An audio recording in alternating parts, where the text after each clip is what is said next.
It is Christmas Eve, but the night feels colder than winter itself.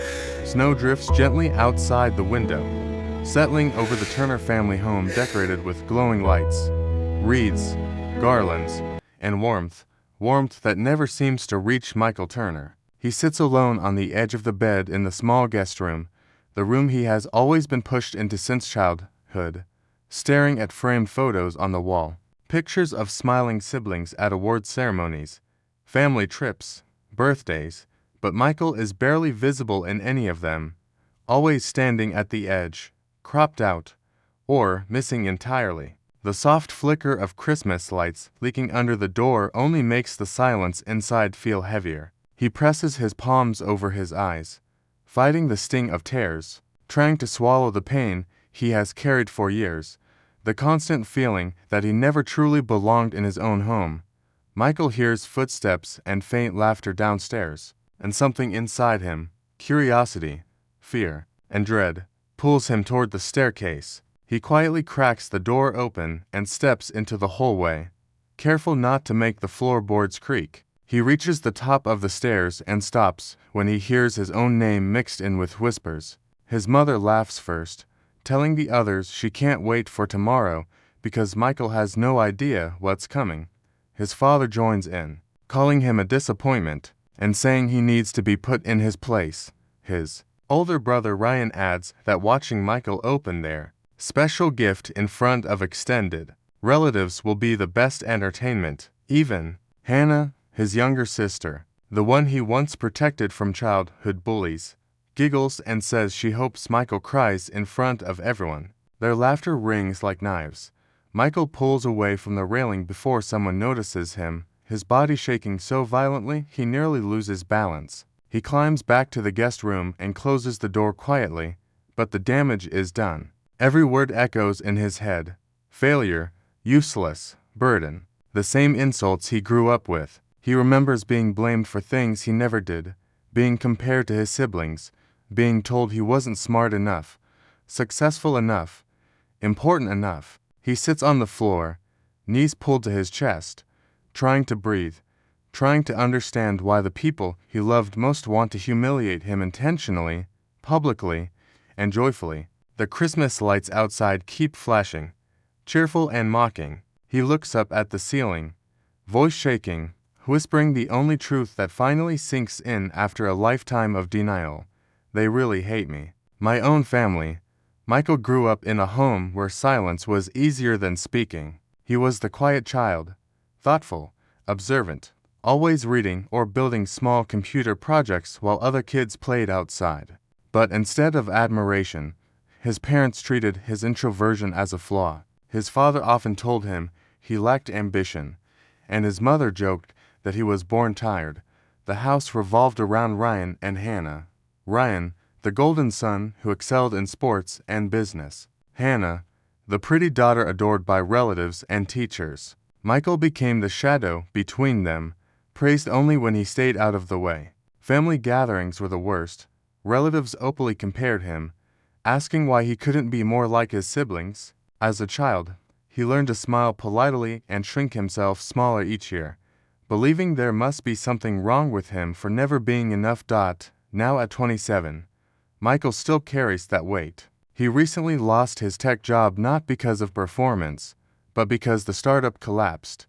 Yet he told no one. The shame of failing again was unbearable. Instead of giving up, he worked silently and tirelessly through the nights as a freelance developer, slowly rebuilding financial stability. No celebrations, no boasting, no social media, just quiet progress. Meanwhile, his siblings lived loud, curated lives. Ryan flaunted his successful real estate business, unaware that creditors circled him like sharks and paperwork threatened to collapse everything.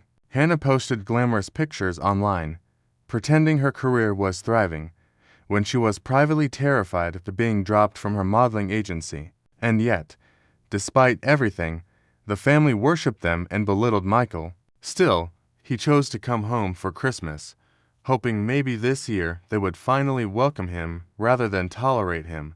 Michael arrived home not with pride but with hope. Hope that maybe things could be different, that maybe this Christmas his family would see him, appreciate him, maybe even love him. He spent weeks saving small amounts from his freelance earnings to buy thoughtful gifts, a rare signed sports poster for his father, a charm bracelet Hannah always wanted, a vintage pen Ryan admired as a boy, and a warm scarf for his mother. Nothing fancy, but meaningful. Now, after hearing their cruel plan to humiliate him tomorrow, those gifts sit wrapped beside his bed like a cruel joke. His chest aches with the question he has asked his entire life.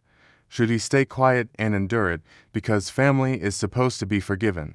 Or is he finally allowed to protect his heart, even if that means walking away? For the first time, he doesn't know. Christmas morning begins like a staged show. The Turner house is filled with music, cinnamon rolls, and loud greetings. Yet underneath the surface, everything feels tense. Michael walks into the living room trying to be hopeful, and immediately his mother wraps her arms around him a little too tightly, as if performing affection for an invisible audience. Ryan claps him on the back, a smile that doesn't touch his eyes. Hannah compliments his sweater with a tone that sounds more like mockery than praise. Every word is dipped in sugar and poison. You're still sleeping in the guest room. Still working on whatever you do? You must be so tired from all that free time. Michael forces a small smile, trying to ignore the sharp edges in their voices. He tells himself to survive the day, to get through Christmas morning without breaking. Then comes the moment, the special gift. Ryan grabs a beautifully wrapped box with a theatrical grin and announces loudly, "Everyone gather around. This is the one we've been waiting for." Phones and cameras lift instantly. Michael sits in the center of the room, every pair of eyes glued to him. He carefully unwraps the ribbon, paper falling to the floor. When he opens the box, time seems to stop. Inside is a large framed certificate, decorated with childish stars and ribbon borders. The title reads, "Achievement Award for Doing Nothing with Your Life."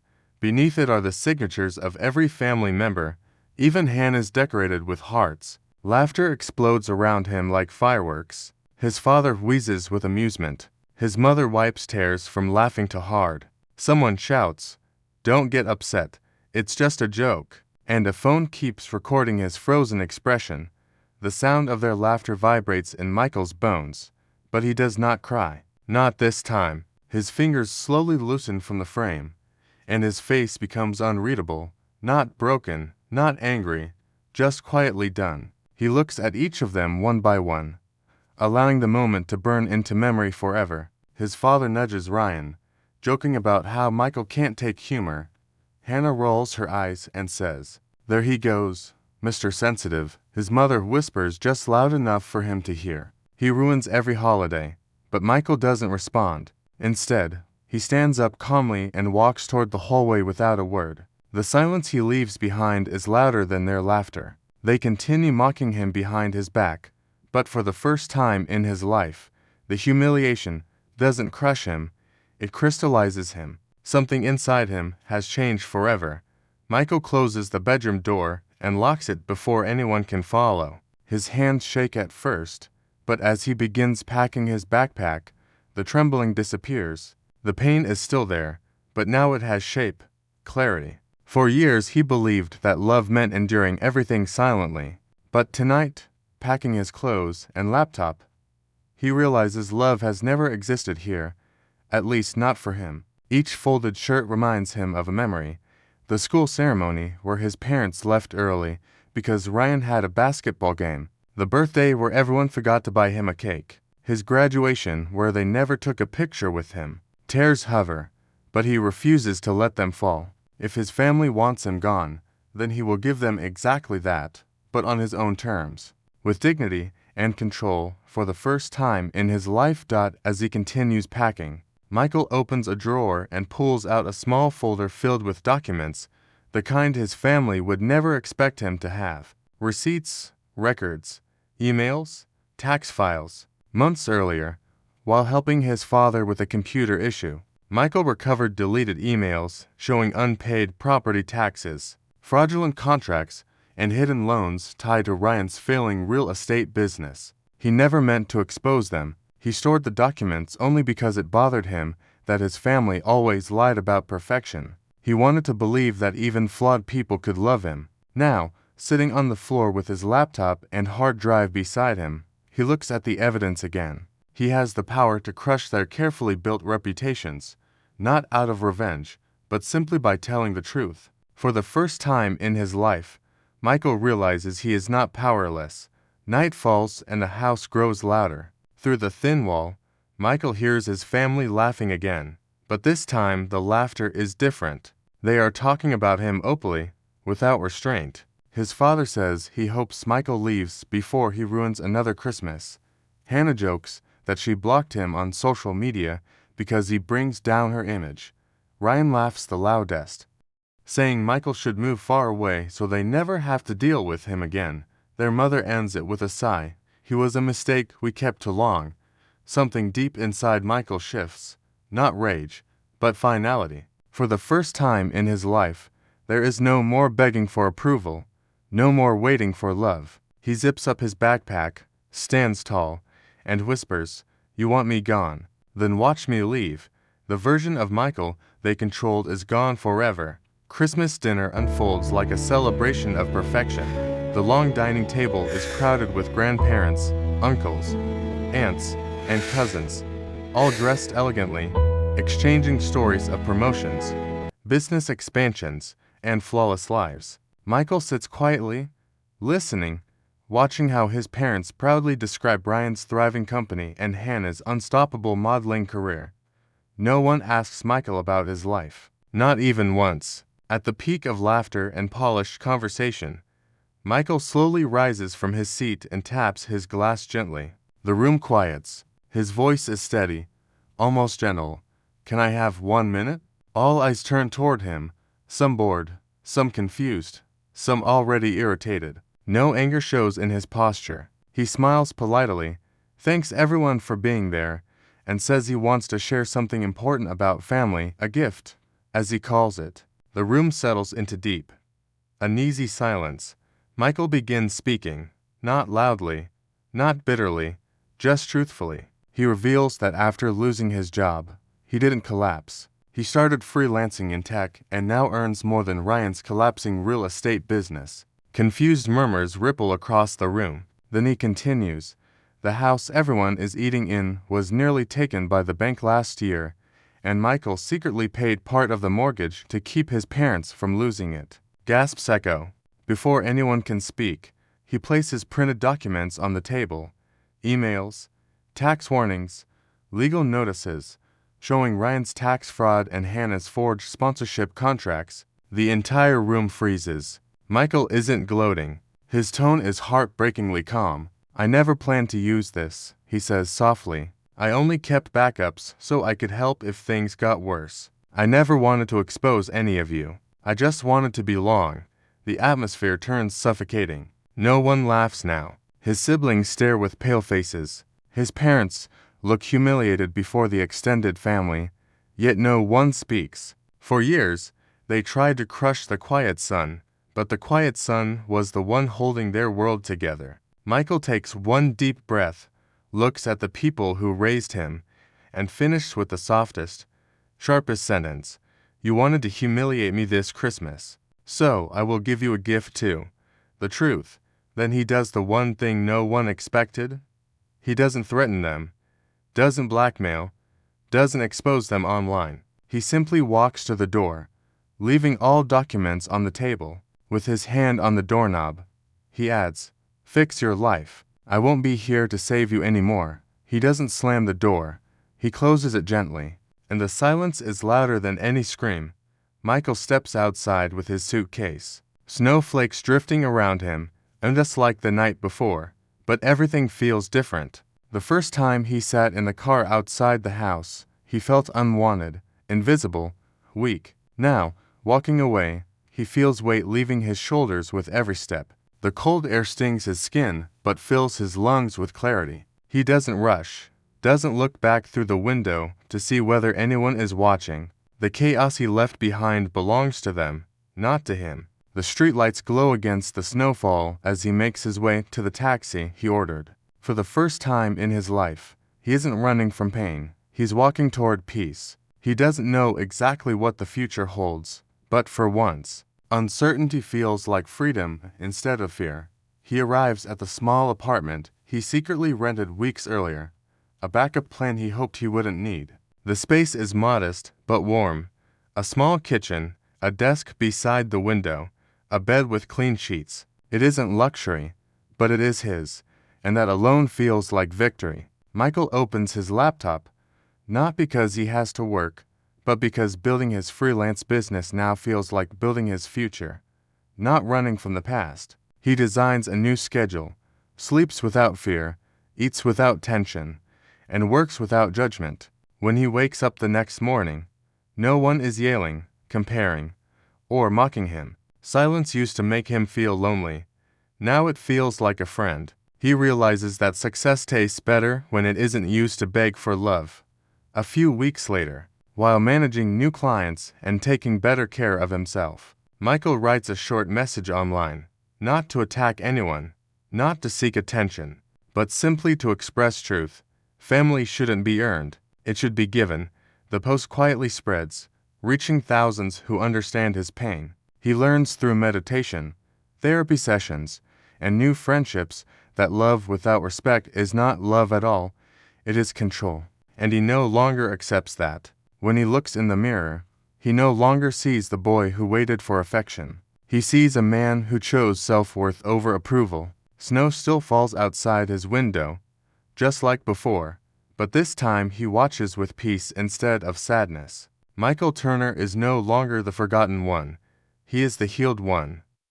1 year later, Christmas returns, but everything is different. Michael's apartment glows with warm lights, soft music, and the laughter of people who truly value him. His dining table is full, not with relatives by obligation, but with friends who became family through loyalty, respect, and kindness. They tease him affectionately, ask about his life, celebrate his successes, and include him in every conversation. Michael sits at the head of the table, not because he demands authority, but because this time he belongs. For the first time in his life, he is smiling without having to pretend. The memory of last year still exists, but it no longer hurts. It feels distant, like something that happened to someone else.